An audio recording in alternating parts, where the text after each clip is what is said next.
आम्ही दोघे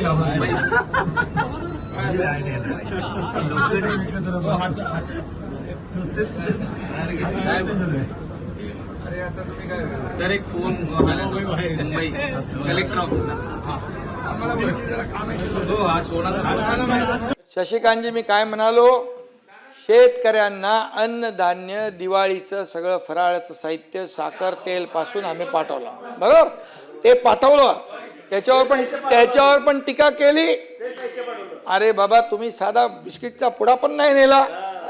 अरे काय तुम्ही यार, तुम्ही म्हणजे माझं म्हणणं आहे, अशा वेळेस शेतकऱ्यांच्या मागे उभं राहिलं पाहिजे. आम्ही म्हणालो ना, शेतकऱ्यांची दिवाळी काळी होऊ देणार नाही, नाही होऊन दिली. अरे त्यासाठी निर्णय घ्यावे लागतात, त्यांच्यात जावं लागतं. म्हणून मी नेहमी सांगतो, आत्मचिंतन आत्मपरीक्षण करावं आणि मनापासून करावं. नुसतं काय ते हे डिप्लोमसी नाही चालत. आणि म्हणून मी आता त्याच्यात जात नाही. मी सभापती महोदय, या ठिकाणी कोणीतरी सांगितलं नोकऱ्यांच्या बाबतीमध्ये 34 लाख बेरोजगारांची नोंदणी केली आहे. म्हणाले बेरोजगारी वाढली. अरे असा निष्कर्ष काढणं हसायचं का रडायचं? या ठिकाणी सभापती महोदय, राज्याची ज्या पद्धतीने लोकसंख्या आपली वाढती आहे, त्या मोठ्या प्रमाणात नोकऱ्यांची मागणी वाढती आहे. आणि म्हणून साहजिक आहे, युवक रोजगारांच्या पोर्टलवर नोंदणी नाही करायची, मग कुठं करायची? या पोर्टलवर नोंदणी करायची नाही तर कुठं करायची?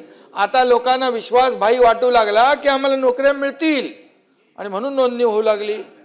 आणि मिळत आहेत. मिलिंद नार्वेकरांनी पण काही मुद्दे इथं मांडले, पण त्यांचे मुद्दे एकदम पॉझिटिव्ह होते, टीका नव्हती. आणि त्यावर जे काही त्यांनी मुद्दे मांडलेले आहेत, त्या मुद्द्यांवर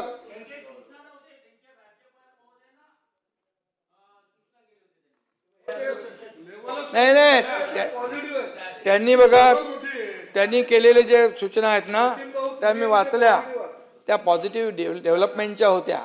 त्यामुळे त्यांच्याशी जरा बोलत जा चर्चा करताना, मग ते पॉझिटिव्ह तुम्ही पण व्हाल. आणि म्हणून त्याच्यावर देखील सरकार कारवाई करेल. जे चांगलं आहे ते चांगलं आहे. आम्ही कुठे काय बोलतोय? ज्यांनी चांगल्या शशिकांतजी चांगल्या भूमिका मांडतात जेव्हा त्यांचं काय चांगलं बोलत नाही आम्ही. आमचे काय दुश्मन थोडे आम्ही. त्याच्या बंटी आहे तिथे काय, आम्ही असं चुकीचं नाही बोलत ना. ते चांगलं आहे ते चांगलं आहे.